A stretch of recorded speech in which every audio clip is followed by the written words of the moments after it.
Le PDG de Danone, donc Emmanuel Faber, va donc lâcher la direction générale du groupe. Bonjour Laurence. Bonjour Dave. Laurence Lafont, rédacteur en chef de la lettre d'investissement. Propos utile, il a réussi, le PDG, à sauver son poste de président. On sait qu'il y avait une fronde qui couvait au sein de son conseil depuis maintenant plusieurs mois. Donc le conseil qui a contraint, voilà, Emmanuel Faber a lâché prématurément la direction opérationnelle de Danone. On peut dire que le conseil a coupé un petit peu la poire en deux, si on devait résumer. Oui, c'est ça. C'est un entre-deux.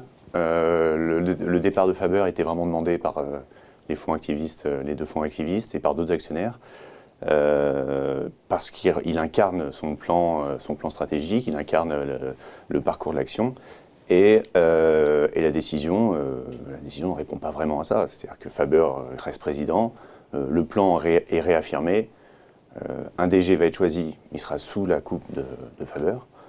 Donc, non, ça ne répond pas vraiment et on cherche un compromis en fait. On cherche un compromis clairement. Vous le disiez, il n'est pas totalement pour le coup désavoué, Emmanuel Faber, notamment sur le fond, puisque son projet qui s'appelle pour le coup de projet de réorganisation Local First est soutenu à l'unanimité encore une fois par le board. C'est ça. Ça peut paraître vu de l'extérieur assez... Oui, parce que quand même quand on retrace la raison pour laquelle Faber est poussé vers la sortie par certains actionnaires, c'est la sous-performance de la société. Vous avez une société qui est moins rentable que ses pairs, qui a une moindre croissance, qui avait pourtant un patron emblématique. Il est connu pour son discours très social, très politique. Il incarne la société et il est responsable de cette sous-performance. La sous-performance, elle se voit dans le cours de bourse. C'est ça qui est le plus gênant pour les actionnaires. Vous voyez une corrélation certaine entre Nestlé et Danone depuis 10 ans jusqu'en 2017-2018.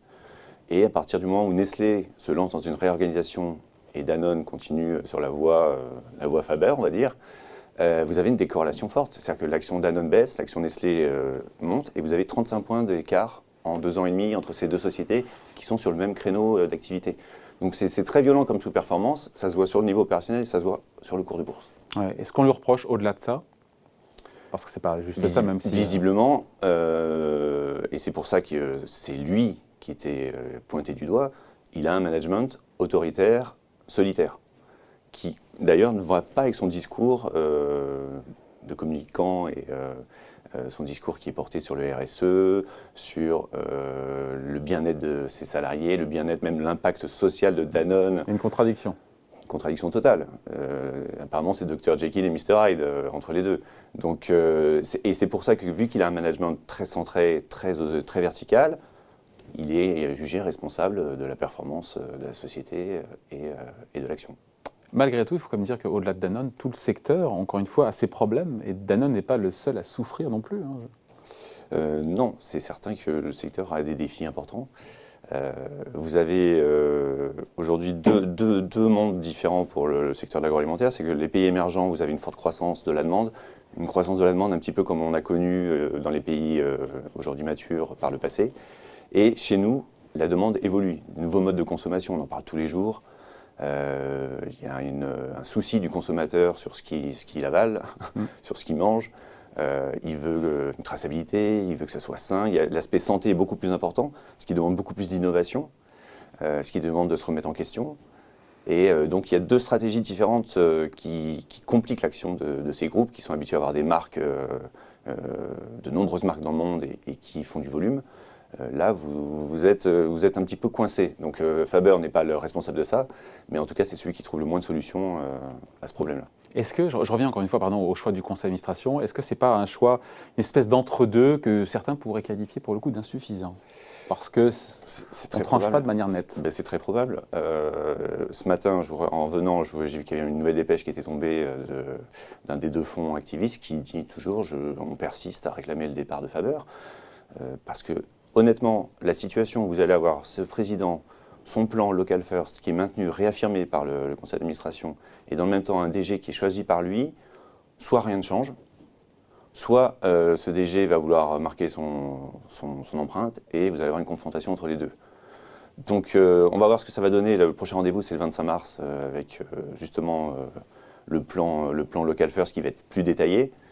Mais si c'est la même chose que lors de la première présentation, c'est très insuffisant et il est probable que le parcours de l'action récemment, qui était sur l'espoir, un parcours haussier sur l'espoir d'un changement à la direction de Danone, retombe comme un soufflet parce que ça ne change rien sur le fond et qu'il va falloir quelque chose de plus drastique probablement. Donc ça veut dire que la pression pourrait se maintenir et d'autres revirements se produire chez Danone. Vous écoutez, la crise n'est pas terminée. La crise n'est pas terminée chez Danone. J'aimerais pas être à la communication financière de Danone pour les prochaines publications de l'année 2021 et les suivantes avec une telle situation. Donc oui, ça va se maintenir et je pense qu'il est probable qu'on ne soit pas au dernier rebondissement.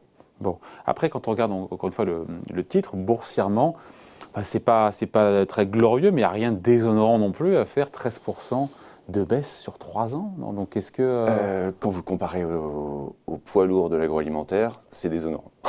C'est toujours pareil, entre le relatif ou l'absolu. Ben voilà, en absolu, effectivement, moins 13, bon, rien qu'à ce truc. Comme je vous le disais, il y a 35 points de retard sur l'action Nestlé. C'est gigantesque. Surtout que vous aviez une corrélation auparavant. C'était très similaire en termes de rythme de croissance.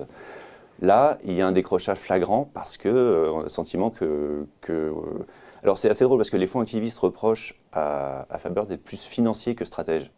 Et c'est vrai que le plan Local First, par exemple, annonce 1 milliard d'économies, une réorganisation qui va faire des économies, mais sur le plan stratégique, sur comment aller gagner des parts de marché, comment se relancer avec les marques Danone, ils ont de super belles marques, pourquoi ne pas se renforcer là-dessus? C'est assez peu détaillé. On verra la prochaine fois le 25 mars. Bon, dernière question et on se quitte là-dessus. Est-ce que le marché, c'est la question qu'on s'est posée, est-ce que le marché a été entendu dans cette affaire-là? Non. Un peu quand même. Bon, franchement, c'est de la cosmétique et c'est un compromis pour dire. Boiteux. Voilà, ils ont dit dans leur communiqué que l'écoute des actionnaires était la priorité absolue désormais.